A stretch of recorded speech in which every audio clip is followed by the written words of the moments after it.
That then concludes my rendition of the Last Supper, and of course the final task will be to varnish the artwork. And this is important because without varnishing it, the surface will look unevenly reflective, in that some parts will look shiny while others will look dull, depending on the amount of layers of oil paints I applied on them, which can sometimes be a bit of an eyesore if the luster isn't evened out. And varnish does this really well by either making the entire surface kind of dull if you're using matte varnish, or like in this case, making the entire surface equally shiny if you're using gloss varnish. Varnish should only be applied when the paint is fully dry, so that there's no risk of the brush being used to varnish or the varnish itself smudging or messing up the paint underneath if the paint was still wet.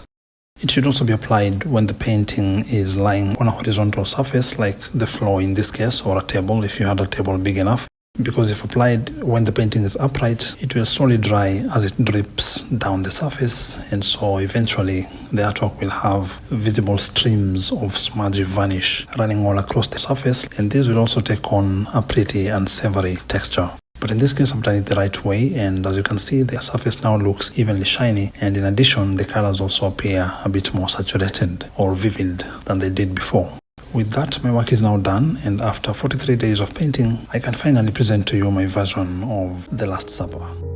At the beginning of this mini-series,